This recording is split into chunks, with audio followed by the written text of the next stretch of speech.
수십 년 동안 대한민국 경제를 이끌어온 믿음, 낙수 효과. 물이 위에서 아래로 흐르듯 돈도 흐를 수 있다는 그 믿음은 한강의 기적이라 불리는 단시간에 폭발적인 경제 성장을 가능케 했습니다. 하지만 그 성공은 서울과 일부 수도권 지역의 자원과 혜택이 몰리게 했고 지역 간 심각한 격차라는 부작용을 낳았습니다. 2018년 현재 많은 사람들은 지방분권의 필요성을 이야기하고 있습니다. 지방분권이 침체된 지역 경제에 긍정적인 효과를 가져온다고 말이죠. 자치와 분권을 통해 지역은 잘 살 수 있을까요? 지역 독립선언 잠시 후에 시작하겠습니다.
두 번의 시간에 걸쳐서 진정한 지방자치와 분권은 무엇인가, 그리고 문화자치가 우리의 삶을 어떻게 바꾸는가에 대해서 이야기를 나눠봤습니다. 오늘 벌써 세 번째 시간입니다. 오늘은 갈수록 이 수도권과 비수도권의 경제 격차가 점점 더 벌어지고 있다고 하는데 과연 자치와 분권으로 지방도 잘 살 수 있는가, 이 문제를 두고 토론을 해보도록 하겠습니다.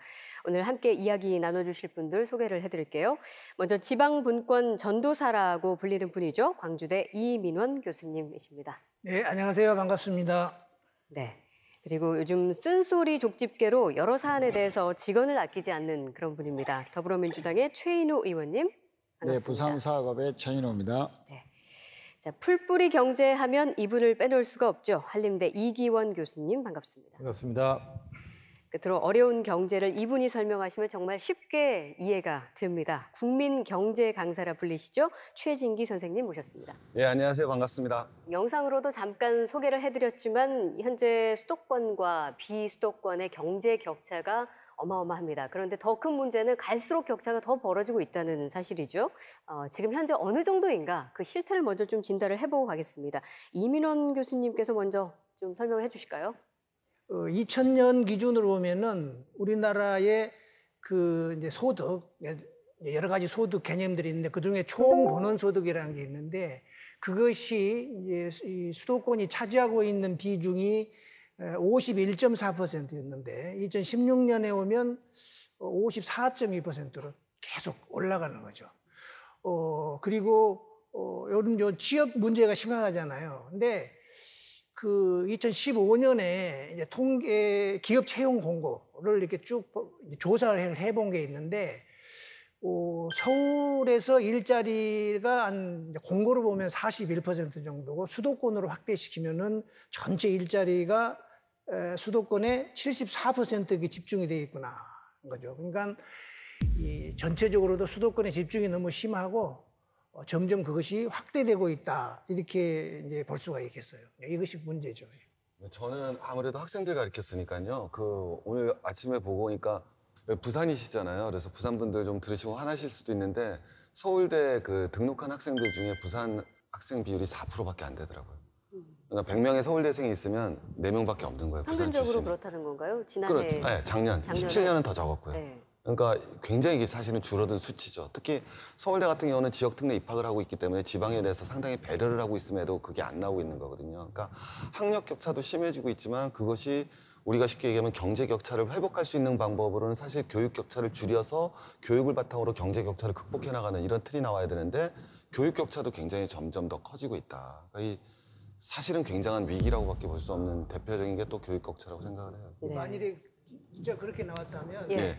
또 긍정적으로 보면은 이제 부산 분들이 지역 학교에 대한 평가를 높이 해가지고 지역 학교에 많이 간 것으로. 그렇죠. 우리 사실 그대로 말하면 뭐 이게 학교를 갖다가 이제 서열화한다는 게 좀 우스울 수도 있지만, 저희들이 대학 갈 때만 하더라도 부산대학교 그러면은 거기 들어가려면 사실 우리 스카이라고 표현을 하니까 연고대랑 거의 성적이 비슷했었거든요.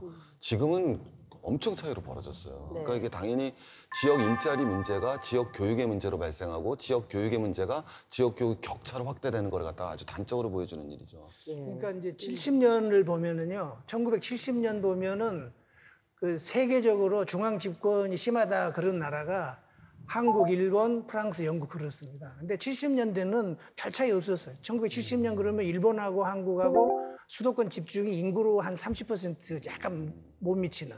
근데 우리나라는 50% 가까이 가버렸고, 지금 여전히 일본은 그 수준을 유지하고 있고, 네네. 이제 프랑스는 한 20% 정도. 이 집중도가 서울로 그런 비중으로 많이 가니까 아무래도 학생들도 서울로 더 많이 가고. 조금 전에 그랬겠죠. 지금 이민원 교수님 말씀을 해주셨는데, 실제로 이제 이런 수도권 집중화 현상은 우리나라에서만 있는 현상은 아닙니다.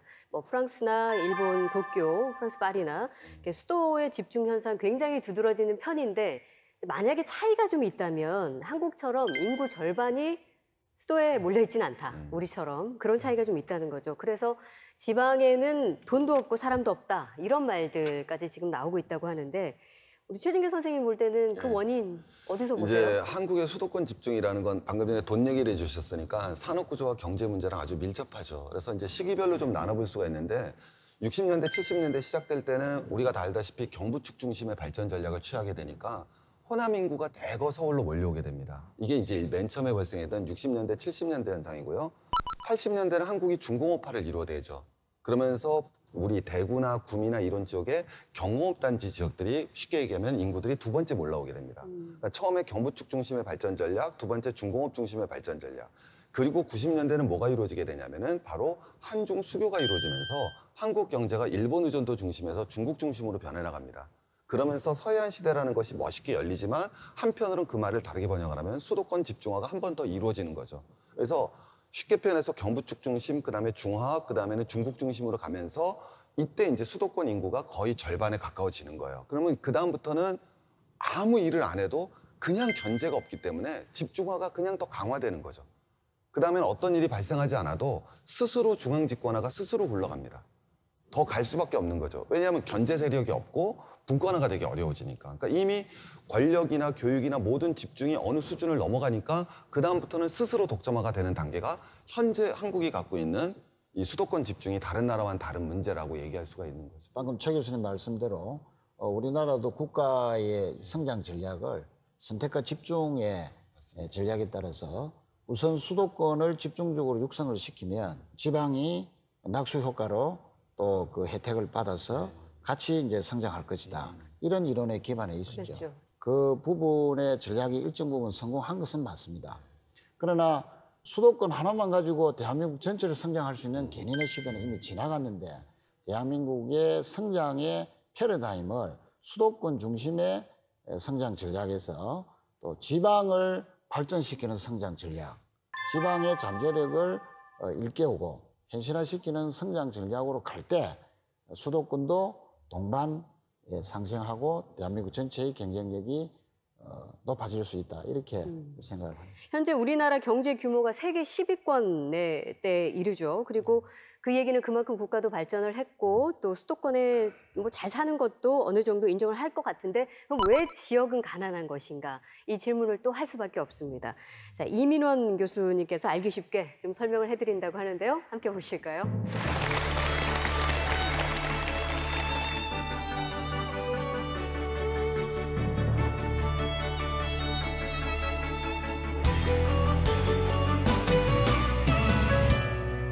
제로섬이라는 얘기를 좀 해보고 싶어요. 제로섬이라는 게 이긴 사람이 얻은 이익과 진 사람이 진 손해를 플러스 마이너스 이렇게 합하면 0이 된다, 제로가 된다. 이게 이제 이 제로섬이란 말이에요. 이게 개념인데 우리들은 이걸 이렇게 들으면은 그런가 보다 하는데 절대로 마음속으로 인정하지 않습니다. 열심히 노력하면은 다 성공할 수 있다 이렇게 믿죠. 또 그렇게 믿고 싶고요. 근데 이런 거죠. 서울도 열심히 노력하고 지방도 열심히 노력하면 서울도 뭐 이기고 지방도 이기고 그러니까 서울도 부자가 되고 지방도 부자가 되고 이렇게 할 수 있다. 이렇게 오해를 한다는 것이죠. 그런데 현실은 그렇잖아요. 서울이 부자가 됐고 지방은 가난해졌어요. 그러니까 제로섬의 원칙이 적용됐다는 거예요. 그러니까 서울이 부자가 됐다는 거예요. 왜 지방이 가난하냐? 이거는 서울이 부자가 됐기 때문이다. 이렇게 얘기할 수가 있는 거란 말이에요. 현실이 그렇다는 거예요. 자, 예를 들면 이런 겁니다. 이 세상에 아파트가 2개만 있다고 해보죠. 서울에 한 채 있고 또 여기 지방에 한 채 있고 딱 2채만 있어요. 그리고 아파트가 처음에 시작할 때 1억 원씩 시작했어요. 그러니까 서울도 1억 원, 여기 지방 부산에 있는 아파트도 1억 원이고 이 세상에는 딱 2개밖에 없어요. 그러면 어떻게 됩니까? 지방에 부산에 있는 아파트가 전체 아파트 2억 중에서 1억이 되잖아요. 그러니까 절반은 되잖아요. 부산 아파트가 1억에서 2억으로 됐어요. 2배 올랐습니다. 기분 아주 좋죠. 그런데 나는 몰랐는데 서울 아파트는 1억에서 6억이 됐대요. 그래도 사람들은 서울 아파트야 뭐 그러든지 말든지 내 아파트 2배 올랐으니까 기분 좋다. 이렇게 하고 한턱 내고 이렇게 살 수 있죠. 그러나 조금 더 생각해 보면 부산의 아파트 2억 올라간 거에다가 서울 아파트 6억 된 거 이 2개 합하면 다 해서 8억이 됐죠. 8억 중에 2억은 4분의 1이잖아요. 아파트 가격 오르기 전에는 부산이 전체 재산의 절반이었어요. 이제 전체 재산의 4분의 1로 된 거예요. 이것이 제로섬이 우리에게 주는 냉엄한 교훈이고 이 교훈을 우리는 받아들여야 된다는 거예요. 자, 그러면 왜 이런 일들이 아직도 해결되지 않고 있을까? 정치권은 뭘 했을까 하는 거예요. 서민 편을 들겠다. 약자의 눈물을 닦아주겠다. 다들 그러는 거잖아요. 그렇다면 정치가 지방 편을 들어야 될 거 아니에요. 이것이 정치의 기능이죠. 그런데 정치는 그렇게 해오지 않았고 불공정하게 진행되어 왔습니다. 어떻게 불공정하게 진행되어 왔죠? 정치는 그 기반이 힘이 센 세력들을 기반으로 합니다. 근데 이 기반이 어디에 있어요? 주로 서울에 있는 거죠. 그래서 정치가 주로 어떻게 이루어지느냐? 서울의 이익을 봐주는, 서울의 이익을 북돋아주는 그런 식으로 정치가 진행되어 온 것이죠. 그래서 법도 수도권에 유리한 법이 있냐, 지방에 유리한 법이 있냐, 그러면 수도권에 유리한 법이 통과되도록 그렇게 되어 있다. 우리는 너무나 많은 물적 자원이 또는 기업이 서울로 가기 때문에 수도권으로 가기 때문에 수도권으로 못 가게 수도권 규제라고 있어요. 이런 규제가 끊임없이 정치권에 의해서 해제되어 왔습니다. 이것이 정치가 불공정하게 오히려 가난한 지방을 배척하는 형태로 서울 편을 들어왔다 이런 이야기입니다. 우리에게는 매우 안타까운 일이 아닐 수가 없죠. 그런데 이렇게 해서 중앙으로 서울로 집중이 됐어요. 그럼 이 집중이 효율이라도 있어가지고 이를테면 국가 전체가 부자가 더 돼가지고 뭐 낙수 효과 아까 언급한 것처럼 이제 지방으로 이게 좀 흘러 들어오면은 좋겠는데 아까 제가 뭐라 그랬어요? 이 세상은 제로섬 게임이다. 이기는 자와 진 자만 있을 뿐이지 이긴 자가 돈을 다시 또는 자원을 지방에다 진 자에게 준다는 것은 그것은 아주 조그만 규모의 재미삼아 하는 게임에서는 있는 일이지 이런 국가적으로 일어나는 일에 그런 일은 일어날 수가 없죠. 중앙은행인 한국은행에서 이런 연구를 했어요. 투자를 하면 이것이 어떻게 돌아다니는 돈이 어떻게 도는지를 한번 보자. 이걸 살펴본 적이 있어요. 결론은 이런 겁니다. 지방에다 투자한 돈은 지방에서 조금 돌다가 서울로 가버립니다. 서울에 투자한 돈은 지방으로 절대 내려오지 않고 서울에서만 돕니다. 서울은 이렇게 모든 자원을 빨아들이면서도 그렇다고 해서 엄청난 성과를 낸 것도 아니란 말이에요. 그러니 우리나라가 점점 쇠락의 길로 갈 수밖에 없다 이런 거예요. 그러면 중앙정부의 정책으로라도 이것을 해결해야 되지 않겠어요? 그런데 우리나라의 중앙정부 정책은 정부에서 정책을 만들어가지고 지방정부에게 이걸 받으라고 합니다. 똑같은 정책을 지방정부가 그거를 수행해야 됩니다. 왜 그렇게 하냐? 중앙정부의 공무원들도 할 일이 있어야 되기 때문에 그런 거예요. 제가 이 참여정부 시절에 중앙정부 공무원들을 상대로 얘기를 한번 하는데 권한을 내놔라. 어떤 국장이 질문합니다. 그럼 우리는 무엇을 하라고요? 이런 질문을 받았습니다. 그러니까 중앙정부가 자기 일을 하기 위해서 자기 정책을 만들고 지방정부에 그걸 보내는 거예요. 그러면 이것이 천편일률적으로 가기 때문에 지방은 누더기가 돼갑니다. 예를 들면 우리 지역에는 첨단 전자산업이 필요한데 객관적으로 중앙정부에서 자동차 산업 공모를 했어요. 그러면 우리 지역 여기 시장이 그 공모 안 하겠습니까? 안 했다가 어떤 공동에 처하게요? 합니다. 그러면 전자산업 단지가 가장 적합한 단지에 자동차가 들어옵니다. 비효율이 되죠. 누더기가 되죠. 이를테면 우리 지역에는 연두 색깔의 빛깔이 필요한데 중앙정부에서 흰 색깔의 공모를 했다 이거예요. 그러니까 흰 색깔을 가져다가 온갖 로비를 해서 가져다 놓는단 말이에요. 연두색이 있어야 아름다운데 흰색을 가져다 놓으니까 이제 안 아름다워요. 그렇게 누더기가 돼 갔다는 거죠. 오늘 아마 이런 얘기가 될 것으로 생각이 됩니다. 맞습니다. 네. 수도권과 지방의 격차가 어쩔 수 없는 제로섬 게임이다. 이거는 굉장히 암담하게 들립니다. 이 얘기는 그렇다면 지역으로서는 사실 계속 분리할 수밖에 없다는 얘기인데 알고 보니 운동장이 기울어져 있더라. 지금 이거잖아요. 그래서 궁금한 점이 많습니다. 혹시 다른 이기원 교수님 먼저 질문을 좀 던져주실까요? 어렵지 않은 걸로 이렇게 그 중앙정부의 국장이 이제 그럼 우린 뭘 합니까? 라고 이제 얘기를 했는데 자, 그럼 이렇게 적절히 우리가 지역에다 권한을 분산해 줬을 때 그들이 해야 할 일은 뭐라고 생각하십니까? 선진국이라고 우리가 생각하는 또는 우리가 이름을 들어서 알고 있는 그런 나라들은 지금 우리나라 정부가 하고 있는 일을 하고 있지 않죠.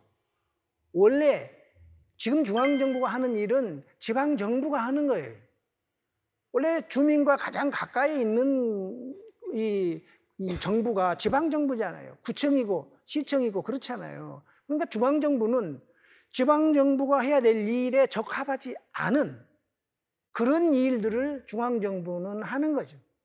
이를테면 뭐 국방 일을 한다거나 외교의 일을 한다거나 이런 것이 있지 않겠어요? 그리고 어느 특정 부서 일이라고 하여도 직접 현장의 일이 아니라 전체적으로 프로그램을 기획해서 이런 방향을 설정하고 이 설정된 방향 하에 물론 그런 방향을 설정할 때는 이제 각종 지방 정부들과 논의를 거쳐서 그래서 전체적인 의견들을 통일해서 방향을 설정하고 프로그램을 만들고 이런 것들을 지방에서도 실천하고 하는 일들을 할 수 있겠죠. 그리고 그 프로그램에 맞춰서 잘 되고 있는지 이렇게 좀 지휘하고 또 경우에 따라서 감독도 하고 중앙정부도 그런 일을 해야 되는데 우리나라 중앙정부는 만기칠남이라고 모든 거를 다 하려고 하니까 문제다 이렇게 볼 수 있죠. 잘 알겠습니다. 네. 혹시 다른 분 질문 있으신가요? 의견이나? 아까 이제 정치는 수도권 편이다. 그런 말씀을 아주 적나라하게 말씀을 해주셨는데 실제 국회의 환경도 사실은 지방 입장에서 보면 녹록지 않은 상황이 많습니다. 과거에 비해서 지금 수도권의 국회의원 숫자가 이제 지방에 비해서 거의 육박할 정도로 숫자가 비슷해졌습니다. 그러다 보니까 이 지방의 재원이나 재화 가치를 이렇게 유지 또는 방어하고 또는 이제 발전시키고자 하는 법들이 수도권 의원들의 반대 때문에 이렇게 지체되는 경우가 더 많고요. 최근에 또 모 야당의 수도권 중진 의원께서 이런 말씀을 하셨습니다. 수도권은 각종 규제와 또 예산적으로 역차별을 당하고 있다. 잘 되는 곳은 오히려 잘 되도록 도와줘야 되고 라는 말씀을 하셨거든요. 이 말은 잘 되는 곳이라는 것은 수도권 아니겠습니까? 수도권이 잘 되는 지역이니까 더 잘 되도록 도와줘야 되고 나머지 지역은 도와주면 된다. 이런 이제 시각을 가졌습니다. 과연 그런 관점에 대해서 어떻게 생각하시는지 여쭙고 싶습니다.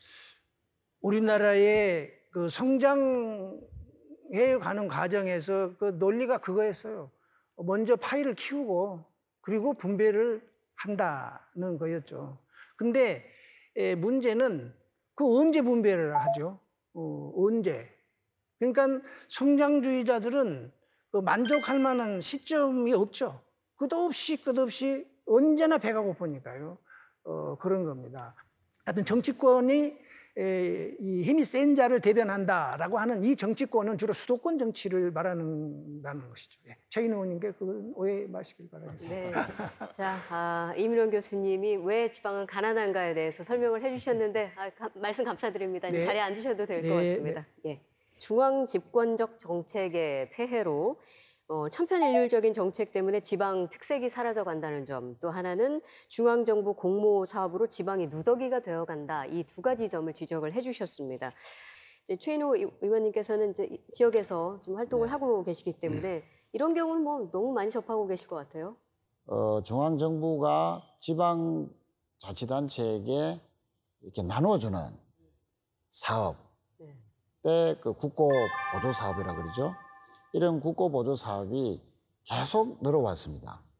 예를 들면 이제 우리가 기본적인 복지 사업이라 할 수 있는 기초연금, 또 기초생활보장비, 또 장애인연금, 아동수당, 또 영유아 보육수당 등 기본적으로 국가가 해야 될 복지 사업 중에서 이 지방정부, 지방자치단체와 매칭을 해서 재원을 같이 충당하게 하는 그 국고보조 사업이 지속적으로 이제 늘어왔습니다. 2001년도에는 600여 개 정도인데 2014년 기준으로 보면 900개가 넘었었습니다. 지방의 재정은 한정이 있는데 국고보조 사업과 매칭이 돼서 들어가야 될 예산의 비중이 이제 계속 늘어나기 때문에 구청장님이나 시도지사가 자기가 꼭 또는 그 시도자치단체가 하고 싶은 일이 있어도 못하는 일이 이제 더 이제 빈번하게 발생을 하는. 이 와중에 이제 지방세법 개정으로 취득세가 2%에서 4% 수준이었습니다. 그런데 1%에서 3% 수준으로 감액을 해주죠. 그러다 보니까 광역시도의 재정은 더 이제 감소할 수밖에 없는 또 이런 상황까지 됐고, 또 2015년도에는 지방세를 또 한시적으로 감면해 줬습니다. 그래서 약 3조 가까운 지방 재정이 또 감면이 돼서 지방 재정이 열악해졌죠. 근데 관건은 그러니까 지방 경제를 살리려면 그 경제 정책의 그 주체가 지방 정부가 되어야 한다는 점, 그리고 그 재정의 자율성도 지방 정부가 가져야 된다는 건데 제반 사항이 지금 그렇게 자율성을 갖게 되어 있느냐 했을 때는 그렇지 않다는 거죠. 그러니까 또 재정이 부족하니까 현실적으로는 국가가 지원해주는 돈, 국고 보조금 같은 거에서 더 의존을 하게 되는데 이제 그 용어 자체도 굉장히 어렵습니다. 그래서 그런 건 또 선생님이 잘 설명해 주시니까. 제가 뭐 할 수 있는 건 이제 예. 우리가 애들을 키우잖아요. 어머님들도 많이 오셨는데 애들 키우면 애들한테 용돈을 주는 방법이 두 가지가 있죠. 하나는 애들이 와서 엄마 나 참고서 필요해? 아니면 뭐 야구 배트 사야 돼? 아니면 나 축구공 사야 돼? 그래서 건별로 주는 게 있잖아요. 그걸 국고 보조금이라고 생각하시면 돼요.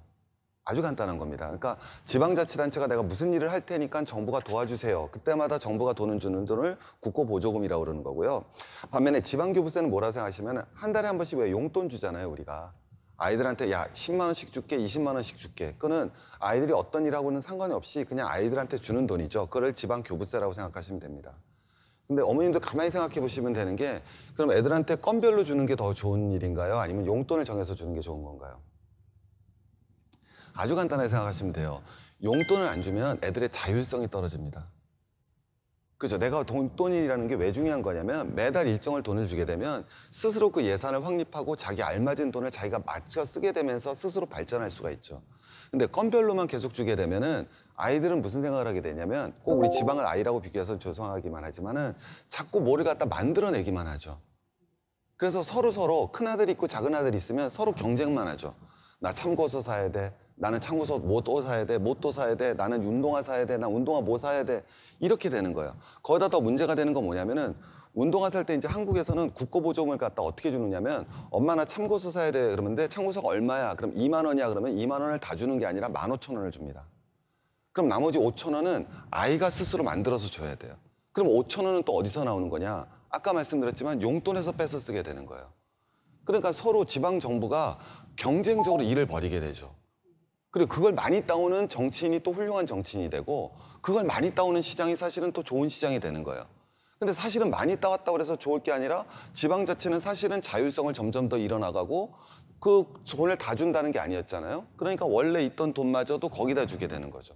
그러니까 지방정부가 스스로 무엇을 해나가고 할 수 있는 능력들은 계속 떨어지게 되는 거예요. 근데 더 중요한 거는 그럼 한국은 현재 지금 국고보조금이 맞냐 지방교부세가 맞냐 이거부터 생각해 보셔야죠.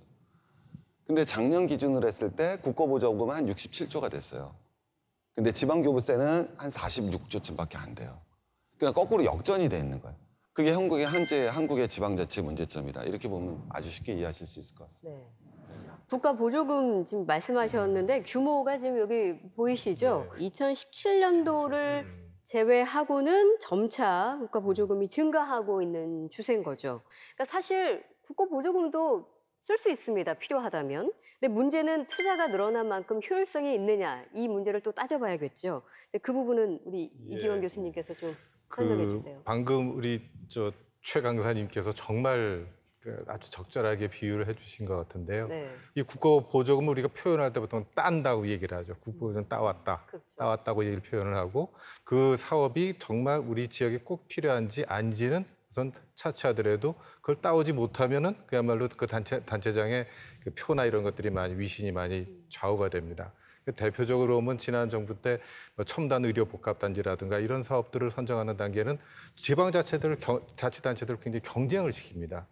꼭 그 사업이 있지 않더라도 우리가 앞으로 이걸 해야 될 거 아니야 하는 그런 경쟁심이 작동하면서 지방에 우리 그 스스로 기획하고 스스로 책임지는 그런 역량은 점점 떨어지는 거죠. 왜냐하면 우리는 그 사업의 지침대로만 하면 되니까 우리가 필요해서 한다는 것보다는 그 사업을 우리가 그 지침대로 하면 되는 것이다는 그런 의식이 있게 되고요.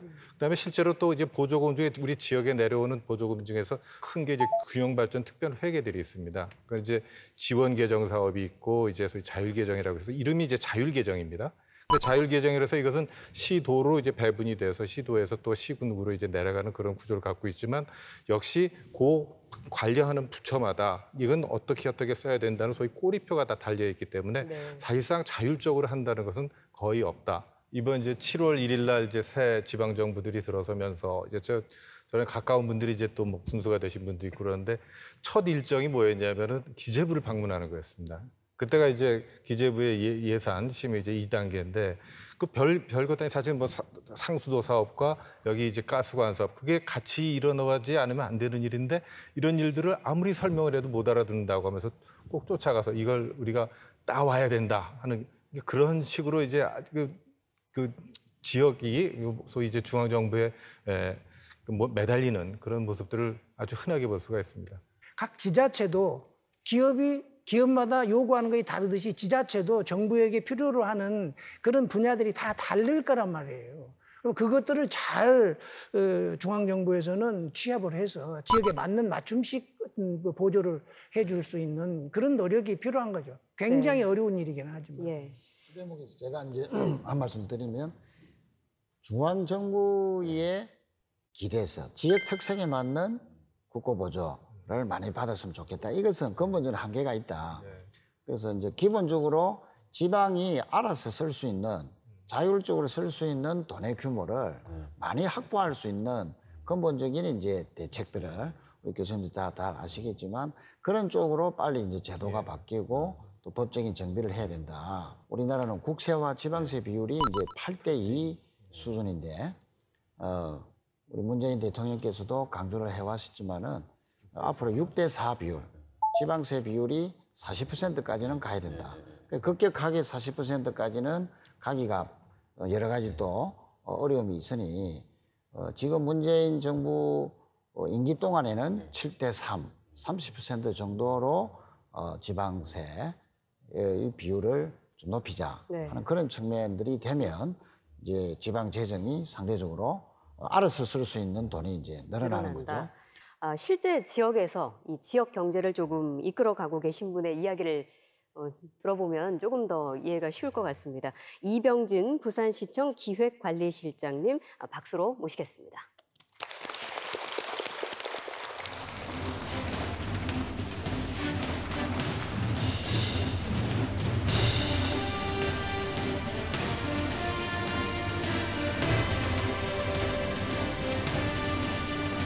우리 부산은 누구나 다 아시다시피 세계적인 항만을 갖고 있는 도시입니다. 이를 바탕으로 해서 우리 해양산업, 물류산업, 비즈니스, 관광, 무궁한 자원을 갖고 있는데도 불구하고 아직까지 그런 강점들을 제대로 발휘를 하지 못하고 있습니다. 그 이유는 중앙정부의 지나친 이 권한 집중, 또 재원 집중 이런 현상들이 나타나고 있기 때문에 시로서는 그러한 권한, 그러한 재원들이 빨리 지방으로 좀 이양이 돼야 된다 이렇게 생각을 하고 있습니다. 우리 시 살림을 잠시 제가 좀 말씀을 드리겠습니다. 금년도 우리 시의 예산은 한 8조 7,500억 정도가 됩니다. 그중에서 법정경비나 인건비, 또 우리가 또 국고보조금을 받으면 그것도 매칭해야 되는 비용, 이러한 비용들을 다 빼고 나면 시 자체적으로 쓸 수 있는 돈, 그게 1조 한 6천억, 많게는 그렇게 됩니다. 근데 그 경비마저도 이 정직성 비용을 포함을 하고 있습니다. 그거를 다 빼고 나면 아마 여러분 놀라실 겁니다. 8조 7,500억 중에 1,600억 정도가 실질적으로 쓸 수 있는, 우리는 이렇게 흔히 실질적 가용 재원이라고 그렇게 부릅니다. 1,600억 정도밖에 되지 않았습니다. 논의 중에도 이런 이야기가 나왔습니다. 우리 복지에 관련해서 우리 아동수당도 신설이 됐고, 또 우리 기초연금도 인상이 됐고, 또 우리 장애인연금, 또 노인 일자리, 장애인 일자리, 영유아 보육료 이런 부분들이 지속적으로 확대되고 있습니다. 이게 확대되면 우리 지방재정도 같이 부담이 늘어나게 됩니다. 이러한 상황 속에서 우리 지방의 경제정책이라는 게 과연 펼 수 있을까요? 따라서 우리 중앙에 집중되어 있는 이 권한들을 좀 포괄적인 지방 이양이 필요하다. 그리고 재원의 확충, 즉 자주 재정권을 확대를 해줘야 된다는 문제입니다. 우리 지방에서는 우리 지방의 특성에 맞는 우리 지역의 경제 정책을 수립을 해서 정말 시민들께 좋은 일자리, 우리 시민의 삶의 아픈 곳을 만져 줄 수 있어야 됩니다. 그러려면은 그러한 재정권이 빨리 지방으로 이양이 되면서 우리 자율성, 책임성 있게 우리 이 지방에서 경제 정책을 펼 수 있어야 된다. 그렇게 생각을 합니다. 예. 자,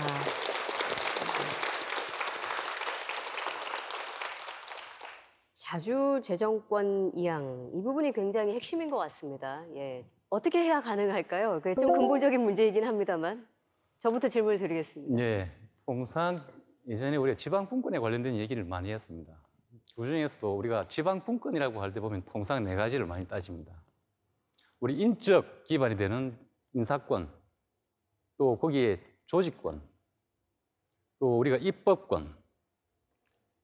가장 뒤쪽에 뭐가 있냐면은 이 지방자치의 물적 토대라고 할 수 있는 자치재정권입니다. 이 물적 토대가 되지 않으면 지방자치 정말 실현하기 어렵습니다. 그런데 우리가 분권 관련해서는 이렇게 생각합니다. 큰 틀에서 분권도 중요하지만 현재의 법령만 개정하더라도 다소 어려움을 해소할 수 있다. 우리 지방 소비세 비율 좀 인상하고 소득세 법정률 좀 인상하고, 그죠? 이 부동산분의 양도소득세 이건 지방으로 이양을 하면 됩니다. 그걸 다 모아보면 1조 한 7천억 정도가 될 겁니다. 우리 부산시 입장에서는. 그런데 이런 개별 법령을 가지고도 빨리 조금 지방의 이 어려움을 해소할 수도 사실 있습니다. 큰 틀에서 가져가는 건 시간이 많이 걸립니다. 그럼 작은 틀에서라도 빨리 정부는 움직여줘야 된다. 뭐 저는 그렇게 보고 있습니다. 깜짝 놀란 게 8조 7천억 중에서 실제로 쓸 수 있는 돈이 1,600억밖에 없다라는 얘기를 듣고는 사실은 그럼 그건 정말 어떤 의미에서는 지방자치도 아니다 막 이런 것까지 생각이 들 정도로 굉장히 저도 지금 깜짝 놀랐습니다. 근데 아까도 말씀드렸지만 그 국가보조금 우리가 국고보조금 얘기를 했잖아요. 그러면 현재 부산시에서 진행하고 있는 대표적인 국고보조금은 어떤 사업들이 있을까요? 예, 부산시나 아마 타 지자체가 다 비슷할 겁니다. 이 국고보조 사업은 우리 시 전역 전 분야에 다 있다고 보시면 됩니다. 그 중에서도 가장 크게 작용하는 게 우리 사회복지 분야입니다. 우리 기초연금, 뭐 아동수당, 우리 장애인 연금, 또 4대 보장, 우리 기초보장 제도, 우리 SOC 사업들, 사회 간접 자본을 닦는 사업들, 또 우리 환경 정비하는 사업들, 우리가 지역에 있는 강들도 많이 정비하지 않습니까? 또 우리 문화 사업들, 우리 국제영화제 하지 않습니까? 국비 받아옵니다. 우리 비엔날레하고 다 국비 다 받아옵니다. 우리 자체 재원 가지고 하기가 굉장히 어렵습니다. 심지어는 조그마한 관광 사업까지도 국비를 다 받아서 하는 사업들입니다.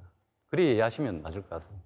최근에 이제 일자리와 관련해서도 부산은 부산에 맞는 일자리를 제대로 창출을 해야 되는데 중앙정부 공무원들의 시각에서 일자리의 공모의 그 기준에 맞추다 보면 과연 부산형 일자리라는 게 제대로 만들어지고 또 그 예산을 받아 실행이 되겠느냐 하는 측면에서 좀 저는 우려를 좀 하고 있는데 이 부분과 관련해서 실장님께서 실제 현장에서 느끼시는 애로는 무엇이고 또 개선점은 또 어떻게 돼야 되는지 한번 말씀을 해 주시면 고맙겠습니다. 예, 뭐 최인호 의원님께서 지적한 게 맞습니다. 지금 우리가 고용노동부나 행정안전부에서 시행하는 일자리 사업들은 100% 공모사업으로 진행이 됩니다. 공모사업이라는 것은 지역 간 경쟁이 굉장히 치열합니다. 이 치열한 경쟁도 중요하지만 이 공모사업의 맹점은 각 지역의 산업 구조나 인구 구조를 그렇게 배려를 하지 않은 형태입니다. 그냥 단순하게 고용이 많이 되는 사업, 뭐 이런 형태로 가서는 안 됩니다. 심사를 중앙정부에서 하는 거죠. 제 생각은 이렇습니다. 현재의 우리가 이 공부 방식을 이 탑다운, 위에서 정해서 내려오는 것이 아니고 이 바텀업 형태로 올라가야 됩니다. 그렇게 하기 위해서는 우리 지역에 맞는 일자리를 우리가 스스로 만들어내야 됩니다. 그렇게 하고 단편적인 공모사업에 대해서 예산 지원을 할 것이 아니고 일자리 사업도 전부 다 우리 지방비를 다 매칭을 해야 되는 사업이기 때문에 포괄적인 보조사업으로 가져야 됩니다. 우리 같으면 해양이나 항만, 관광, 뭐 의료 여러 가지 분야가 강점이 있습니다. 여기에 포괄적으로 국가에서 예산을 지원을 한다면 그 예산을 가지고 여기에서 우리가 현실에 맞게 그 규모에 맞게 양질의 흔히 이야기하는 좋은 일자리를 만들 수 있다 그렇게 봅니다. 시에서도 단발성의 공모사업보다는 지역에 맡겨주고 지역을 믿고 포괄적으로 해주십사 해서 정부에도 건의도 좀 하고 있는 상황입니다. 자, 지금 사실 저희 토론회가 진행되고 있는 이 백스코에도 방청객들이 와 계신데요. 대부분 부산에 거주하는 시민분들인 걸로 알고 있습니다. 아마 질문들이 많이 있으실 것 같아서 손을 들어주시면 저희가 마이크를 넘겨드리도록 하겠습니다. 예, 잠시 일어나셔서 자기소개 간략하게 부탁드리고요. 그리고 질문 부탁합니다. 네, 부산 동구에 거주하는 대학교 2학년 강리엽이라고 합니다. 아까 지역 특색에 맞는 일자리가 많아져야 된다고 말씀하셨는데 진짜 여기 부산이 이제 지역 특색에 맞는 일자리가 많이 줄어들고 있고 이제 비정규직 고용률도 높아지는 추세입니다. 생산을 해야 되는 생산 가능성과 점점 감소하고 있어서 이제 이 문제를 해결하기 위해서 이제 부산시에서 어떤 고용 정책이나 경제 정책을 가지고 있는지 여쭤보고 싶습니다.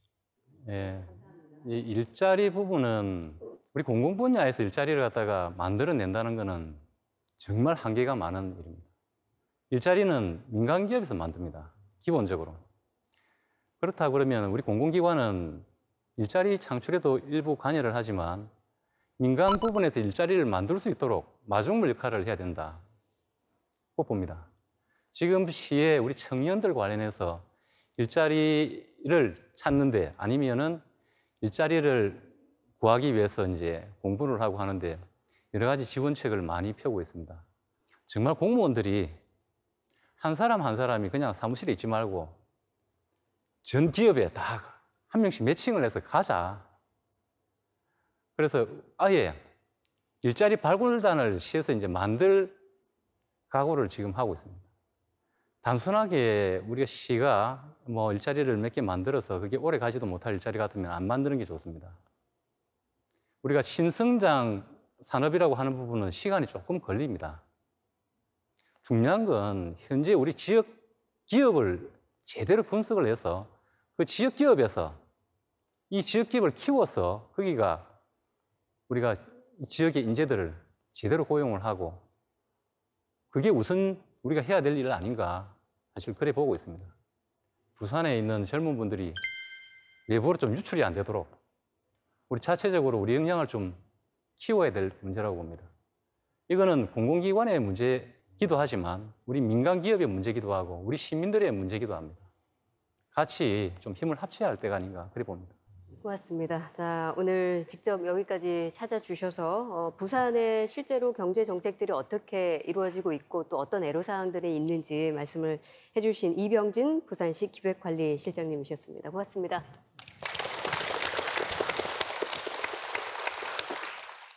지방 재정이 약한 이런 지금 상황이 계속 지속이 된다면 지역 경제는 곧 죽을 것이다라는 지적이 많이 있습니다.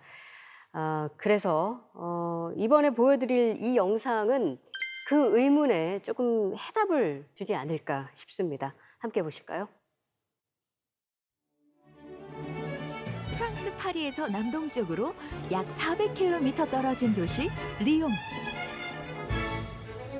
이곳은 20세기 중반까지 실업자와 빈집으로 가득했습니다. 그러다 1980년대 이후 리옹은 극적인 변화를 맞이하게 되는데요. 그 배경에는 프랑스의 지방분권 개혁으로 탄생한 강력한 지방 조직이 있었습니다. En premier lieu, en 1983. Ensuite, ce que nous vivons, nous, ce sont les activités déjà décentralisées. Mais il nous faut nous organiser ces activités décentralisées.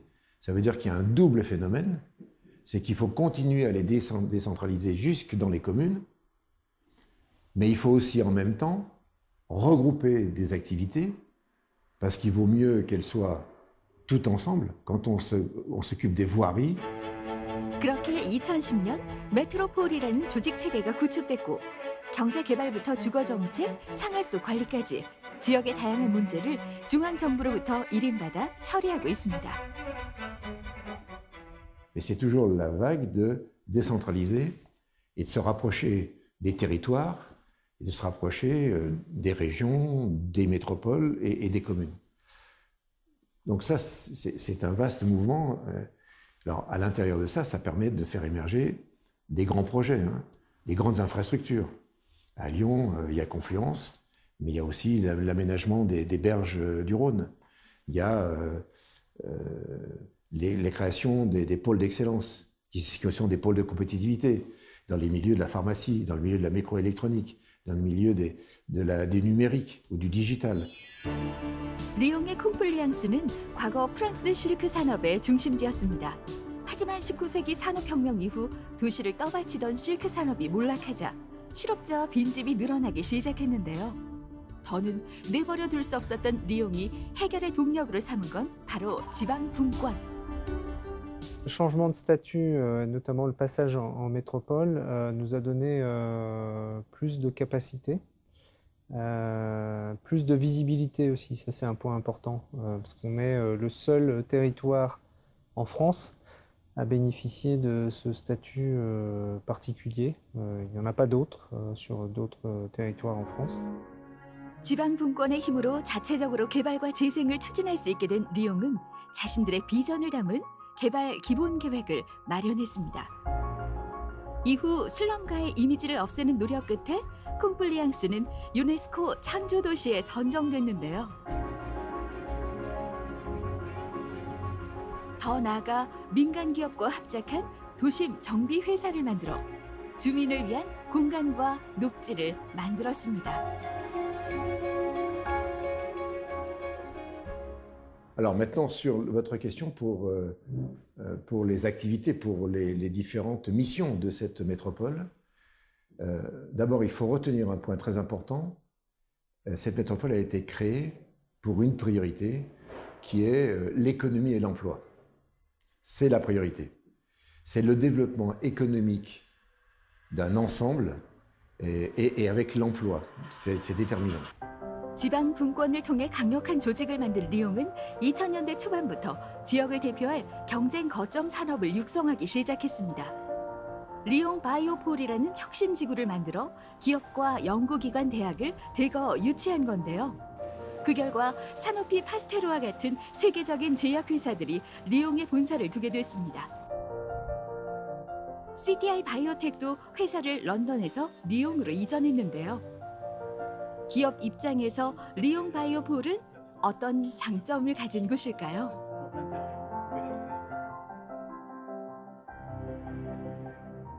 The Lyon regional government gives a lot of administrative support at the very beginning of setting up the company.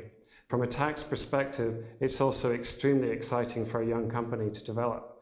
The Lyon government advised us where we should set up, how to find a building. They advised us how to find good staff. And they introduced us to all the legal regulations, the tax regulations, and this was really fantastic.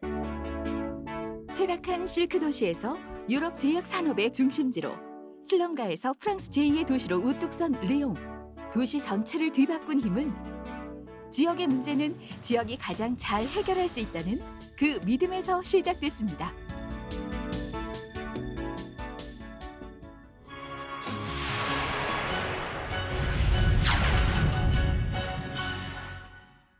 그러니까 리옹처럼 이렇게 지방 정부들이 성공한 지자체로서 남으려면 어떤 권한을 통해서 이 자치를 실현할 수 있는 것인가 이제 그 얘기를 좀 해보고 싶습니다. 조세는 법률로서만 징수가 가능합니다. 그래서 조세 법률주의라고 하는데 이 지방에서 만드는 그 법을 우리가 조례라고 하죠. 이 조례의 권한을 법적 권한까지 이렇게 상향시켜야 된다. 그래서 이제 지금 우리가 통칭 조례라고 하는 것을 앞으로는 지방 분권이 강화되면서 지방 법률이라 하자 이렇게 우리가 이제 말하기도 합니다. 지방에서 이렇게 자체적으로 거둘 수 있는 세금, 세목을 정하는 권한, 세율을 정하는 권한, 징수 방법 이런 것까지 세입 자치권과 관련된 것을 지방의 법률, 지금으로 보면 조례죠. 이 조례를 통해서라도 가능하게끔 하는 자치 입법권의 강화가 전제가 돼야만이 재정자주권도 법률에 의해서 법적 근거에 의해서 우리가 계속 안정적으로 실현할 수 있다고 먼저 말씀을 좀 드리겠습니다. 지방세 관련한 조례 권한을 상향시킬 필요가 있다. 이기영 교수님 생각하실 때 그 권한을 나눈다는 측면에서 본다면 어떤 권한을 지방 정부에 나눠줘야 된다고 생각하십니까? 지금까지 쭉 얘기가 나왔습니다만 이제 그 당연히 재정, 과세가 자주 과세를 할 수 있어야 될 것이고, 그다음에 조직을 그야말로 천편일률적으로 짠다는 것은 이제 사실 그 지역 형편에 맞지도 않고, 그다음에 인사에 관한 문제들이 있습니다. 특히 뭐냐면 정원 조정에 관한 문제들이 있는데 이게 굉장히 아주 아주 매우 엄하게 돼 있어요. 그래서 한 명 더 늘리고 뭐 뽑고 하는 것들을 제대로 할 수 없는 그런 일들, 그러니까 지역의 형편에 맞는 이제 그런 일들. 그런 것들이 이제 제일 큰 권한들이 아닐까. 그러니까 크게 얘기하면 인사와 예산입니다. 그리고 이제 그것이 지역으로 직접 내려와야 되는 것이고, 고등학교 교과서에는 분명히 이렇게 써 있거든요. 대한민국의 권력 분립은 하나만 있는 게 아니라 두 가지가 존재한다고 돼 있거든요. 하나는 수평적 권력 분립이라고 표현하고 하나는 수직적 권력 분립이라고 표현하는데 수평적 권력 분립은 우리가 말하듯이 입법, 사법, 행정의 분립이고 그리고 수직적 분립이랑은 분명히 중앙과 지방정부의 분립이거든요. 그래서 우리는 중앙정부가 지방정부한테 권력을 양도한다 이런 식으로 잘못 생각하는 것 같아요. 그건 있을 수가 없는 거죠. 모든 권력은 당연히 시민은 국민으로부터 나와서 그 국민이 권력을 중앙정부한테 주느냐 지방정부한테 주느냐가 결정이 돼야 되지 중앙정부가 권력을 지방정부한테 나눠줄까 말까 이게 되면 발상 자체가 기본적으로 전 잘못됐다고 생각이 돼요. 필요하죠. 지방 분권 통해서 재원도 확대하고 그 예산을 어떻게 쓸 것인가 이 자율성을 부여한다는 거. 근데 중요한 점은 재정 자주권을 줬을 시에 다 성공적으로 이어질 것이냐. 그러니까 그 책임 문제를 논할 수 있을 것 같습니다. 예를 들어 자치단체가 파산하는 경우도 있으니까 뭐 파산 제도를 도입해야 된다 이런 얘기까지 이어질 수 있거든요. 이 문제는 좀 최진규 선생님께 여쭤볼게요. 그 이제 제일 대표적으로 그 94년이죠. 미국 오렌지 카운티가 실제로 파산을 했거든요. 지방자치단체가. 근데 그 과정이 굉장히 재밌습니다. 뭐냐면은 왜 파산을 한 거냐면은 그 시의 재정국장이 있어요. 네, 로버트라는 재정국장이 있는데 그 사람이 외부로부터 돈을 빌려옵니다. 자기 예를 들면 우리 뭐 경상도라고 치면 경상도 예산이 있으니까 그걸 담보로 외부로부터 돈을 빌려옵니다. 그래서 그거를 갖다가 우리로 치면은 레버리지 효과를 굉장히 높인 다음에 배팅을 했어요. 그래서 금리가 오를 것이 아니라 금리가 떨어질 것이라는 거에 배팅을 해버린 거예요. 투자를 한 거예요, 돈을. 근데 실제로 그 당시에 미국 금리가 6번에 걸쳐서 올라가거든요. 그러니까 실제로 돈을 투자한 거를 날릴 수밖에 없었죠. 그래서 실제로 파산을 합니다. 그래서 이게 마치 어떤 사례로 우리가 이용되는 거냐면 지방자치단체한테 너무나 큰 돈을 주고 자치권을 부여했을 때 문제가 발생한다 이런 사례로 인용되는 경우가 굉장히 많아요. 근데 거꾸로 두 가지 측면이 있는 건데 하나는 부러운 거죠. 우리나라는 그렇게 파산하고 싶어도 할 수가 없어요. 왜? 그런 자치권을 가지고 있지 못하기 때문에 거꾸로 파산하고 싶어도 그렇게 파산할 수가 없기 때문에 거꾸로 우리가 얼마나 아직까지도 지방자치가 제대로 이어되어 있지 못한가를 보여줄 수 있는 대표적인 사례고요. 그리고 사실은 더 중요한 우리한테 뉘앙스를 주는 게 로버트 시트론이 이거 했을 때 다 잘한다 그랬었어요. 모든 오렌지 카운티의 주민들이 너무 좋아했죠. 왜냐하면 처음엔 돈을 벌어왔거든요. 그 투자를 해갖고 돈을 벌어오니까 너무 좋아했어요. 근데 나중에는 다 돌아서서 법적으로는 처벌을 못했죠, 그 사람들을. 그 재정국장은. 근데 나중엔 다 이 사람 때문에 다 후회를 하게 되잖아요. 근데 이제 그게 뭘 보여줬느냐면 모든 주민들이 원했던 게 증세 없는 복지 확대였어요. 그러니까 증세는 하지 않으면서 복지는 확대하고 근데 그거의 가장 유일한 해결책을 어떻게 보면 그 사람이 제시해줬던 거죠. 투자하자, 공격적으로. 그러니까 우리도 그런 식으로 가버릴 우려가 있다라는 거죠. 그러니까 지방자치가 우리가 자율성을 부여하자. 그러려면 이제 두 가지 조건이 해야 되는데 먼저 나오지만 지방자치단체의 역량이 먼저 확보가 돼야 되죠. 그걸 할 수 있는 역량이 확보가 돼야 되는데 아직까지 우리가 그런 역량을 줘본 적이 없기 때문에 그러니까 그런 역량을 확보할 수 있는 기관이 있어야 되고 그 역량을 확보한 다음에는 주저없이 권한을 넘겨주고 실패와 책임에 대해서 적당히 물어나가는 그런 시스템을 만들어야 된다는 게 이런 교훈이 되겠죠. 예.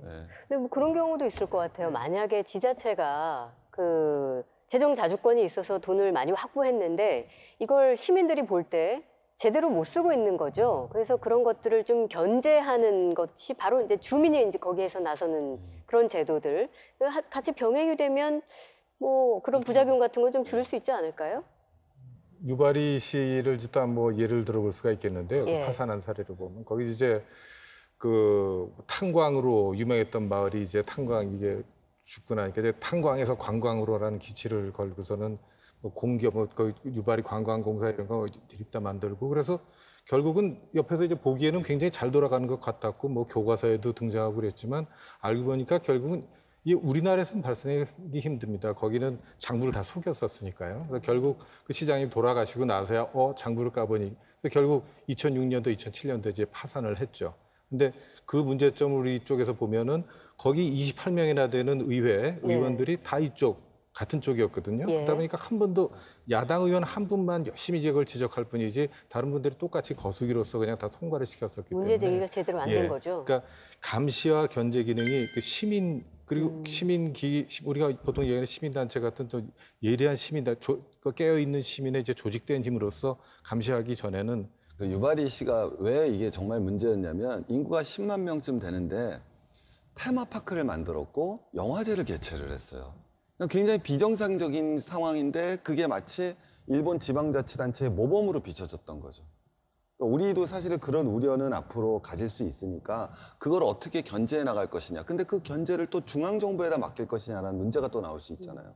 그래서는 안 되기 때문에 진짜 주민자치 그리고 감시와 견제 제도를 어떻게 만들어 나갈 것인가에 대한 그런 고민을 하고 싶은데 아직은 우린 그런 고민까지도 못 간 거잖아요. 다들 지방 분권이 안 돼 있으니까 지방 분권만 되면 다 될 거다 이런 수준에 있어요. 근데 물론 중앙 집권이 강하니까 하지만 이를테면 학생이 책이 없어서 공부를 못 해요.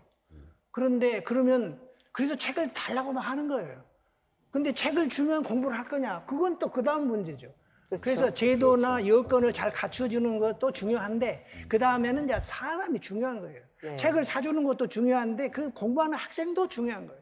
지방 분권도 중요한데 이 지방 분권된 권한을 가지고 자치를 잘하는 사람, 다시 말하면 자치단체장, 아까 그 사고를 친 그런 사람, 이런 사람들이 중요하다. 그럼 이런 사람들을 어떻게 견제하고 잘 가도록 이끌 것이냐는 것은 이제 그건 뭐 중앙정부가 할 수도 있고 지자체, 우리 그 주민들이 할 수도 있는데 보다 바람직한 것은 참여 민주주의를 통해서 주민들이 감시하는 것이 좋다. 이렇게 가겠죠. 예. 저희가 지금 토론을 하고 있는 지역이 지금 부산이잖아요. 독일의 부산과 상당히 닮아 있는 도시가 있습니다. 항만 도시 함부르크인데 이곳이 뭐 세계적으로 모범이 되는 항만 자치를 이루고 있다고 해서 저희가 화면으로 좀 담아봤습니다. 인구 170만여 명의 독일 함부르크. 이 지역은 독일 전체에서 1인당 주민소득 1위를 자랑하는 부자 도시인데요. 그 비결은 바로 함부르크 항에 있습니다. 항만 생산량이 지역 내 생산의 13.5%를 차지할 정도로 항만은 함부르크의 핵심 산업인데요. 독일 최대의 무역항으로서 북유럽뿐만 아니라 동유럽 여러 국가의 환적항으로도 이용되고 있어 명실상부한 유럽의 관문이라 불립니다. 이렇게 함부르크 항이 지역을 넘어 유럽을 대표하는 항만이 된 배경으로 항만 자치를 꼽을 수 있습니다. 지방 정부가 항만을 소유하고 관리하는 거죠. Gemäß Grundgesetz ist in Deutschland die Zuständigkeit für Häfen bei den Ländern. Das bedeutet, dass die Länder zuständig sind einerseits für Hafenstrategie, dann sind die Länder zuständig für Gesetzgebung, ein Teil davon. Dann sind die Länder zuständig für die Hafenentwicklung, für die Finanzierung der Häfen, für Management der Häfen und die Länder übernehmen den Großteil der hoheitlichen Aufgaben in den Häfen. Federal State Government sozusagen, die sind zuständig nicht für Management und Hafenpolitik. 함부르크 항은 항만의 주체인 시정부와 200여 개의 회사가 상호 협력하는 이른바 민관협조 체제라는 독특한 체제를 갖추고 있습니다. 항만의 소유주이자 주체인 시정부와 민간 기업이 역할을 나눠 항만을 운영하는 건데요. 여기서 중요한 점은 시정부의 항만 운영이나 정책에 있어 연방 정부가 간섭하는 일이 없다는 겁니다.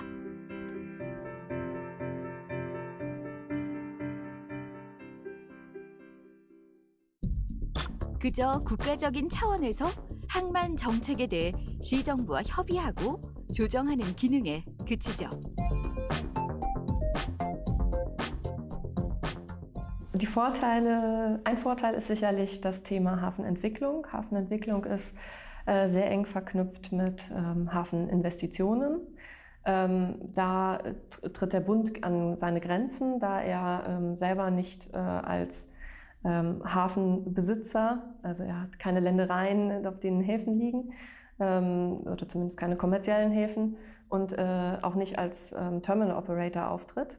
Das bedeutet, dass in puncto Hafeninvestitionen die Kompetenz für Entwicklung und auch für Erweiterung von Häfen ganz klar bei den Ländern liegt.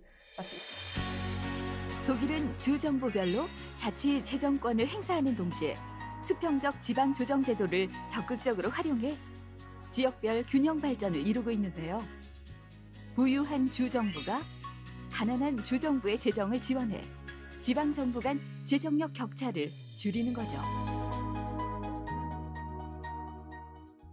Im deutschen Grundgesetz gibt es eine Vorschrift, in der es dort heißt, dass die Steuern so verteilt werden müssen, dass sie für gleichwertige Lebensverhältnisse in allen Regionen Deutschlands sorgen. Es soll also nicht nur in Hamburg, ein reiches Bundesland, und Bayern, auch ein sehr reiches Bundesland, aber in anderen Ländern, Ostdeutschland, wenn man sich das anguckt hier, die Länder alle, die sind alle vergleichsweise arm, und um diese Unterschiede auszugleichen zwischen arm und reich, geben die reichen Länder im sogenannten Länderfinanzausgleich Geld an die armen Länder ab. 휴일이 되면 나들이를 즐기는 사람들로 붐비는 함부르크의 항구 하펜시티. 이곳은 19세기 중반 독일 최초의 현대식 부두로 문을 열어 한때는 창고와 물류시설, 원자재 야적장으로 가득했습니다. 하지만 1980년대에 들어서면서 재래부두가 새로운 물류 시스템을 따라가지 못했고 점차 도시도 활력을 잃어갔는데요. 차가워진 도시에 다시 활기를 불어넣은 건 하펜시티 개발 계획. 함부르크시의 독자적인 항만 재개발이 쇠퇴한 재래부두를 기업부터 교육시설, 문화시설까지 총집합한 신도시로 변신시킨 겁니다. Und für die Hafen City, die ca. 100 Hektar insgesamt umfasst, an Landflächen, zusätzlich kommen die Wasserflächen dazu, haben wir insgesamt, ich glaube, 15 dieser Pläne gemacht und haben dann auch in dem Zusammenhang 15 Mal mit den Bürgern diskutiert. Aber auch der Masterplan, der im Jahr 2000 beschlossen wurde, wurde im Jahr 2010 nochmal konkretisiert und überarbeitet und den neuen Rahmenbedingungen angepasst. Und über diese Planung haben wir auch in zahlreichen Veranstaltungen in dem Informationszentrum im Kesselhaus mit der Öffentlichkeit diskutiert. Und es finden eigentlich kontinuierlich Einzelveranstaltungen zu Projekten statt. Jeder Wettbewerb wird dort im Kesselhaus ausgestellt und man kann sich dazu äußern. 함부르크 시민들로부터 가장 사랑받는 공간은 하펜시티의 랜드마크, 엘브 필하모니입니다. 엘브 필하모니는 카카오와 커피를 보관하던 창고를 개조해 만든 음악당으로 1년 내내 음악 연주회가 끊이지 않는데요. 기존 건물을 활용해 하펜시티의 과거와 미래를 잇는 중요한 장소이기도 합니다. Erst in Prague sind Sie schon mal in der Elbphilharmonie? Ja, ich war schon mal da, das war letzten Winter. Also jetzt, wo ich da war, muss ich sagen, sie ist sehr schön. Die Elbphilharmonie gebaut wurde, gab es sehr viel Kritik und es war auch wirklich ein kontroverses Thema. Aber ich glaube, jetzt, wo es fertig ist, ist es schon insgesamt eher eine positive Aufnahme, ist mein Eindruck. Gute Stadt ist das Stichwort. Es muss lebenswert sein. Es muss für Bewohner, aber auch Besucher und eigentlich auch für jeden Hamburger muss es halt eine lebenswerte Stadt sein. Und da kommt es eben auf die Qualität an und nicht auf das, was Hamburg damit verdient. Dementsprechend sind wir als Unternehmen dafür zuständig, dass diese gesamte Entwicklung qualitativ hochwertig vonstatten geht, dass die Grundstücke verkauft werden, aber dass wir eben halt auch sicherstellen, dass die Investoren und die Bauherren auch gute Stadt bauen. Und dementsprechend haben wir starke Eingriffsmöglichkeiten und steuern den gesamten Prozess. 시들어가던 재래부두가 신도시로 변하기까지 그 중심에는 책임감을 가지고 정책을 만들어 나가는 지방 정부와 주체로서 자신의 목소리를 내는 시민들이 있었습니다. 위기를 기회로 바꾼 원동력은 바로 여기에 있지 않을까요?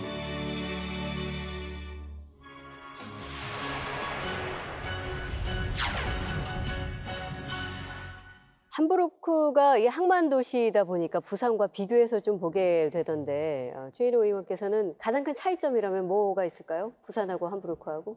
부산에는 가지지 못한 것이 함부르크는 두 개가 있다. 하나는 항만의 소유와 개발권, 관리권이 함부르크 시에, 네. 시정부에 있다는 것이고요. 또 하나는 이제 재정 자주권, 보장돼 있다 하는 그 측면에서 이제 근본적인 차이가 있습니다. 이 두 가지 차이가 함부르크 시의 사례와 부산의 사례에서 극명하게 이제 결과가 다르게 나타나는 말씀을 드리면, 우리가 재작년에 우리나라의 대표적인 해운업체인 한진이 이제 도산을 했지 않습니까? 그때 도산할 당시에 부산시에서는 이 한진이라는 해운회사를 부산의 지방 공기업 하자 하는 그런 그 구상을 했었습니다.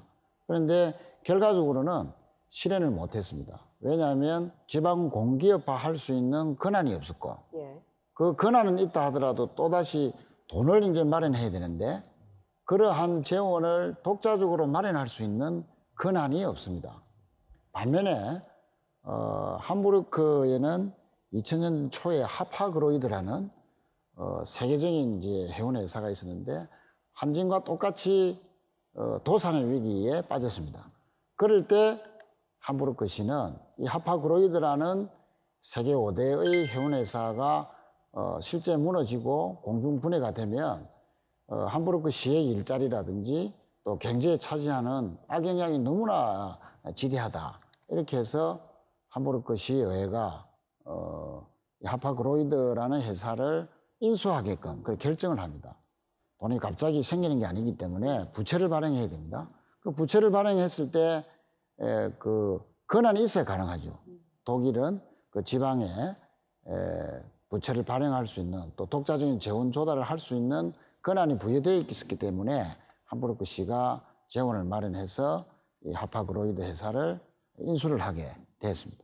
이 함부르크시의 지금의 어떤 발전의 이면에는 여러 가지 위기가 있었는데 이 위기를 보장된 지방분권, 보장된 재정분권, 또 항만의 소유권 이런 것이 시정부에 있었기 때문에 이런 위기를 극복할 수 있었다. 그런 사례를 잘 보여준다 이렇게 말씀드릴 수 있겠습니다. 지역 경제가 튼튼하게 자라려면 지역에 뿌리를 둔 산업, 그리고 그 지역이 강점을 가지고 있는 그런 산업이 필요합니다.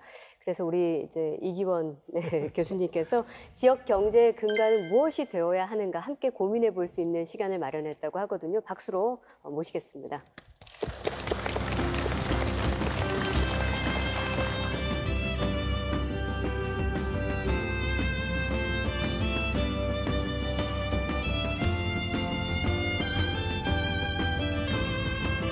제가 오늘 보여드리는 건 요겁니다. 요거. 황태입니다. 황태. 여기 써있기를 이제 용대리 황태라고 써 있는데 용대리는 그냥 하나가 아니라 1리, 2리, 3리로 구성되어 있습니다. 용대 1리는 1960년대만 해도 이제 그 세 마을 중에서 제일 잘 사는 마을이었습니다. 왜냐하면 거기가 이제 논농사가 되니까 쌀이 나오니까. 근데 용대 2리는 논농사는 전혀 안 되고 벼농사는 안 되고 이제 그냥 이 밭농사, 그러니까 저 감자, 옥수수 이 정도가 되고 그거밖에 없었기 때문에 상당히 어렵게 살았었습니다. 그런데 뭐 여러분들 아시겠습니다. 저랑 비슷한 대통령이 한 분 계셨었죠. 그 부부가 거의 백담사에 이제 유폐와 있었을 때 그때 그 이전에 도로가 없었습니다. 근데 그분이 와서 이렇게 그 길이 닦이고 나니까 근데 길을 닦일 때도 우리 그 주민들은 사실 구경도 못했습니다. 나중에 2년 뒤에 가고 나니까 길이 하나 생긴 겁니다. 근데 길이 생겼더니 신도들이 오시기 시작합니다. 백담사를 방문하기 위해서. 백담사를 방문하기 위해서 나이 드신 어르신들이 이제 힘들게 올라가는 걸 보고 이제 얼마 전에 돌아가신 오현 큰 스님께서 아이고 저 우리 신도님들 좀 편하게 올라오시도록 버스를 좀 이렇게 운행하면 어떻겠냐 해서 버스 2대를 운행하기 시작했습니다. 버스 2대가 또 운행되니까 사람이 점점 늘어납니다.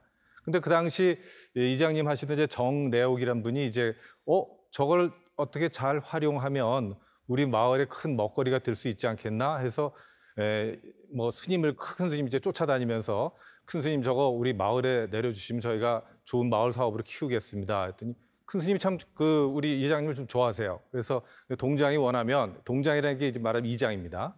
동장이 원하면 마을에서 해라. 근데 이게 이제 여기서부터는 우리가 일자리는 일이 만들죠. 일이 있어야지 일자리를 만드는데 그 일을 갖다가 잘 꾸며가는 게 꾸민다고 해서 기업 아니겠습니까? 이거는 너희들이 하려면 마을 기업으로 기업을 만들어서 좀 해야 될 거다. 그래서 연구한 끝에 이제 합자 회사를 만들었습니다. 이제 1996년에 시작했을 때 그때는 2대밖에 없었지만 이게 2010년이 되면 벌써 10대로 늘어납니다. 10대로 늘어나고 1년에 보통 한 88, 그 당시 한 88만 명, 한 번 올라갈 때 2,300원씩 요금을 받습니다. 근데 버스가 10대 있으니까 기사가 당연히 10분이 필요하고 또 예비 기사가 또 3분이 더 필요합니다. 근데 기사가 될 자격은 마을 주민이어야 됩니다. 마을 기업입니다. 마을에서 움직이는 회사입니다.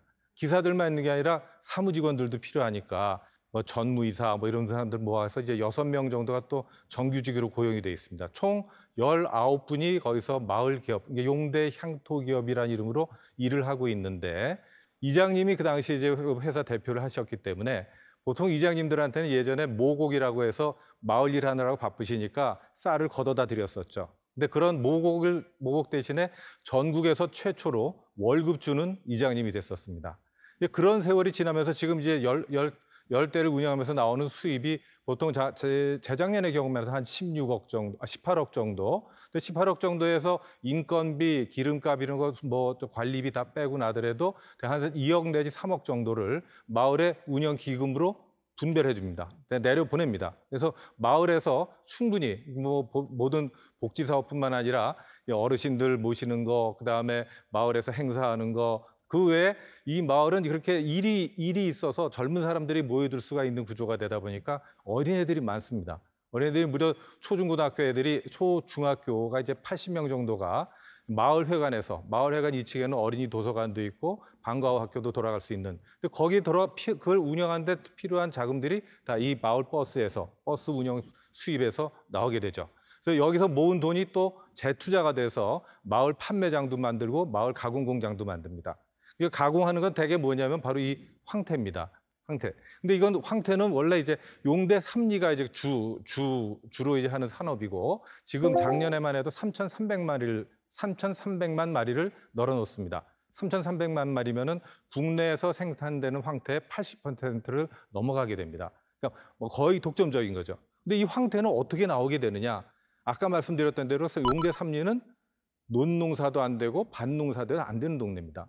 근데 거기는 오로지 하나, 게다가 겨울에는 몹시 춥고 영하 30도까지 떨어지고 폭설 왔다 하면 제 키보다도 높고 그다음에 바람 불었다 하면은 별명이 풍대리고 정말 사람 살기 척박한 동네인데 바로 그 기후가 명태를 말리는 데는 최적의 기후인 거죠. 그런데 그게 그냥 나온 게 아니라 아까 말씀드린 이런 어려운 환경에서 그리고 도대체 먹고 살기가 어렵다 보니까 우리가 보통 얘기할 때 궁즉변이란 말이 있죠. 너무 어렵다 보니까 이거 혹시 우리가 활용할 것이 없을까? 늘 우리가 생각했던 것들이 이제 자원이 없다 하는 얘기를 하는데 그분들한테 자원이 없는 게 아니라 자원을 보는 안목이 없었을 뿐이고 그걸 그 선배들이 우리 옛날에 함흥에 있을 때는 이게 이런 기후에서 명태를 잘 말렸지 하는 것이 기초가 돼서 이게 황태산업의 시작이 됩니다. 근데 2번 정도 아주 어려운 일을 겪게 됩니다. 2000년도에 그때 이상난동으로 겨울에 모든 얼려놓은 것들이 다 녹아버렸습니다. 썩어버리는 거죠, 명태가. 그래서 이건 도저히 삼을 수가 없다. 이거 우리가 필요한 것은 냉동 창고가 하나 필요하다. 근데 냉동 창고가 거저 지어지는 게 아니죠. 그래서 냉동 창고를 짓기 위해서 아까 우리가 많이 얘기했던 보조금을 이제 신청을 했습니다. 그랬더니 그 도에서 해줄 수 있는 보조금이 7억 정도를 해줄 수가 있다. 그런데 7억 정도로 지을 수 있는 규모를 따져보니까 당시 필요한 용량의 반밖에 되질 않았다고 그럽니다. 주민들 입장에서는 그냥 뭐 있는 대로 짓고 말지. 그때 리더들의 역할이 필요합니다. 리더들이 지금 지을 수 있을 때 우리가 4억을 더 모아서 4억을 우리끼리 모아서 11억으로 제대로 된 걸 지어야 우리가 다음에 또 투자하지 않아도 된다. 석 달 동안 이 양반이 도장을 안 찍고 버티면서 똥고집을 부렸더니 주민들이 항복을 했습니다. 항복을 하고서 도장을 다 찍어주셔가지고 그해 냉동 창고를 지었고 그게 지금까지도 그리고 그 이후에 한 번 확장하고 나서 그다음에 더 추가하지 않습니다. 역시 항상 고민하는 게 우리가 판로 문제입니다. 판로 문제. 그럼 판매장을 하나 좀 구축을 해야 되겠다. 그래서 사실 우리가 마을이라고 얘기를 하지만 강원도에 가보시면 강원도 땅이 없습니다. 마을 주민의 땅이 없습니다. 다 팔아서 싸게. 아까 우리가 얘기했던 수도권으로 다 빨려간 것은 사람만 빨려간 게 아니라 땅도 다 빨려갔습니다. 땅의 실제 소유주들은 그분들입니다. 근데 그분들 중에 이제 몇 분이 이제 싸게 팔았던 그 땅들을 갖다가 사겠다고 팔겠다고 나오신 분들이 계십니다. 그 팔았던 땅을 갖다가 마을에서 또 살라고 하는데 그 당시 강원도에서는 전국에 없는 제도, 전국에 없는 새농어촌 건설운동이라고 해서 5억 원을 상사업비로 지원해주는 제도가 있었습니다. 아무거나 사도 됩니다. 아무거나 써도 됩니다. 땅을 사겠다고 그랬습니다. 정부 어떤 사업, 국고보조금 어떤 사업에도 땅을 살 수 있는 사업은 없습니다. 강원도 유일한 사업이었어요. 근데 이 사람들은 그걸 갖다 몽땅 다 그 땅 사는 데다 썼습니다. 강원도에서도 깜짝 놀랍니다. 몽땅 땅을 샀다고? 하면서 이제 전부 놀래죠. 근데 그 돈도 당연히 모자라니까 2억 정도를 더 보태서 그것도 역시 아까와 같은 수법으로 주민들을 이렇게 딱 돌아다니면서 돈 모아야 된다. 그 과정에 쌓여가는 게 뭐냐면은 리더들에 대한 신뢰, 그리고 자기네들끼리 뭉쳐면 뭐든지 할 수 있다는 협력, 요새는 자신감들이 생깁니다. 황태산업의 규모가 어떻게 되냐면 그분들이 그냥 하는 얘기입니다. 650억 정도 팔립니다. 아까 300억의 원물이 들어와서 650억 정도가 팔리고 있고, 그다음에 겨울 일자리, 되게 겨울 일자리가 드물죠? 근데 겨울 일자리로 최고입니다. 넣는 거. 그리고 요즘은 심지어 사람이 부족해가지고 저희 외국인 근로자들이 와서 그 일을 도와주고 있습니다. 근데 그 일이 그렇게 해서 가공하고 이쪽으로 나간 돈이 이게 1년에 165억 정도가 그 동네에서 풀립니다. 굉장히 큰 사업이 됐죠. 사실 지역에 자원이 없는 게 아니라 자원을 보는 안목이 없는 거고, 보는 안목을 키우는 것은 사실은 사람을 키우는 것밖에 없습니다. 그리고 요렇게 이제 이쁜 포장재, 그리고 한 개씩 나올 수 있는 이런 포장재, 이런 것들은 아까 말씀드렸던 그런 국고보조금, 신활력 사업, 향토산업 육성 사업, 이런 거를 잘 활용을 하면 이런 것들이 나올 수가 있습니다. 제가 끝난 다음에 우리 좀 찾아오신 분들한테 이제 좀 선물 드리도록 하겠습니다. 감사합니다.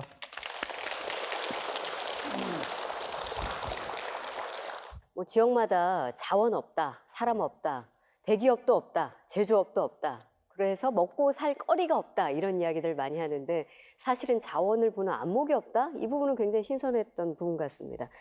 자, 이번에는 이렇게 아주 긴 시간 동안 토론을 이렇게 지켜보신 우리 방청객 여러분 가운데도 저희가 혹시 빼먹은 그런 질문거리들이 있을 것 같아서 마이크를 좀 넘겨드릴까 하거든요. 질문 있으신 분은 손을 들어서 지방분권 관련해서 물어주시기 바랍니다.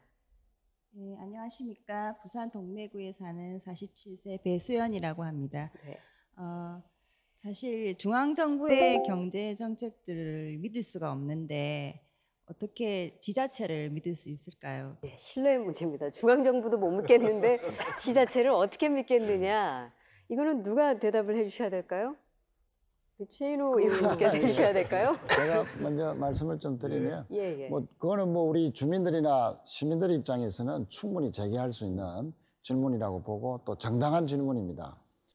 지방 정부를 신뢰하게 하고 책임을 다하는 그런 이제 지방 정부가 되기 위해서는 우선 그 지도자, 선출직에 있는 단체장을 제대로 된 분을 뽑아야 되고, 뽑고 난 뒤에도 실수할 수 있으니까 그걸 견제하라고 있는 지방의회에 식견 있고 책임감 있는 의원들이 많이 이제 나와서 이 견제와 감시를 제대로 할 수 있는 지방의회가 구성이 돼야 되고, 이거로 만족하는 것이 아니라 주민들은 스스로 또 조직을 만들어서 시민단체나 또는 심지어 지역에 있는 언론까지도 만들어서 일상적으로 이 지방자치단체가 제대로 돈을 쓰고 있는지에 대한 감시 활동을 이렇게 게을리 하지 말아야 그런 이제 신뢰도 올라가고 또 궁극적으로 파산이라는 그런 위기까지도 겪지 않지 않겠나, 그런 말씀을 드리겠습니다. 예, 지자체가 어떤 사업을 하더라도 시민들이 볼 때 이거 잘못된 방향으로 가고 있는데 하면 이제 시민들이 나서서 감시와 견제를 하면서 시민을 두려워하는 지자체를 만들면 어쩌면 이 부분이 좀 보완이 되지 않겠느냐, 그런 말씀들을 해주신 것 같습니다. 다른 의견, 다른 질문 혹시 있으신 분 계신가요? 저는 청년가치협동조합이란 단체를 동네에서 운영하고 있는 30세 청년 김영준이라고 합니다. 아까 전에 용대리 얘기를 되게 잘 들었는데 기본적으로 이제 지역에 그런 뭐 사업이든 뭐든 들어가게 될 때는 소위 말하는 꾼들이나 아니면 유지분들 위주로 이제 주로 그런 것들이 많이 진행이 되는데, 그런 것들을 좀 해결하는 방법은 어떤 게 있는지 좀 궁금합니다. 그 자기네 지역에서만 할 수 있는, 그 지역에 있는 자원을 가지고서 일을 하면은 그것은 흉내를 낼 수가 없다는 거. 그리고 백담사는 딴 데도 갖다 옮겨 놓을 수가 없잖아요. 그러니까 백담사가 가는 길은 거기만, 그 용대 1위에만 있는 것이고요. 그 자기네만 갖고 있는 걸 갖다가 찾아내는 게 중요합니다. 지역에 있는 일은 지역에 있는 사람들이 가장 잘 알 거라고 우리가 생각을 합니다. 그 사실이고요. 근데 그게 자원이 됐을 때, 그리고 우리 지역에 있는 고유한 자원은 훔쳐가지 못합니다. 뺏길 수가 없어요. 거기에다 기반을 둬서 일을 구상하신다면 그거는 뭐 누가 들어와서 이렇게 훔쳐갈 걱정 안 하셔도 될 겁니다. 이 지역 독립선언 3번째 토론회 이렇게 진행을 했는데요. 굉장히 긴 시간 달려왔습니다. 지역 경제를 살릴 수 있는 지방 분권에 대해서 바램이라고 할까요? 한마디씩 정리를 하면서 마무리하겠습니다. 이 지방 분권에 대한 많은 염려들이 있는 것으로 압니다. 근데 지방 분권이 이야기가 되고 마침내 이렇게 실천의 대장정에 이르게 된 것은 지금까지 우리나라가 중앙 집권 체제로 여기까지 왔다. 그래서 성과도 냈다. 하지만 새로운 시대는 중앙 집권으로 갈 수 없다. 중앙 집권으로 정부가 이리 가라 저리 가라 해서 대기업 중심으로 해서 모방해 가면서 할 수 없다. 이제 지방에 널려져 있는 각종 자원을 활용해서 새로운 가능성을 찾아서 지방의 생산성을 높여서 국가 전체를 높이자. 이런 시각으로 우리가 이걸 하고 있다 하는 것을 이해를 하시고 이 지방 분권의 대장정에 모두 믿고 함께 동승해 주셨으면 좀 고맙겠습니다. 네. 예, 저는 이번 정기국회에서 지방 분권과 관련된 중요한 법안을 꼭 통과시켜야 되겠다 하는 그런 의지를 말씀드리면서 마무리 인사를 드리도록 하겠습니다. 지금 지방에 내려줄 수 있는 권한은 할 수 있는 만큼 해보자. 이렇게 해서 19개 부처에 분산되어 있는 518개의 국가 사무를 다 정리를 해서 이걸 한꺼번에 법으로 모아서 이양하는 지방 이양 일괄법을 만들어서 통과시키고자 합니다. 제대로 입법화시킴으로써 차곡차곡 자치분권의 법적인 근거를 만드는 일에 최선을 다하겠다는 말씀을 드리면서 인사 말씀을 마치겠습니다. 저희가 이제 지역 독립 선언을 얘기하고 있어서 제가 그 지역 일을 한 15년 하면서 느꼈던 바를 좀 하나 말씀드리겠습니다. 지역이 스스로 이렇게 돌아가기 위해서는 한 4가지 정도가 지역 내에서 잘 순환이 돼야 됩니다. 일방적으로 내려오는 게 아니라. 뭐냐면 첫 번째 지역 인재입니다. 지역 인재는 우리 지역 대학에서 나온 인재들이 지역에서 다시 그래야 그 지역을 제대로 잘 아는 사람들이 지역 내에서 또 그러기 위해서는 지역 대학이 지금보다 훨씬 더 지역 사회에 뿌리를 내려야 됩니다.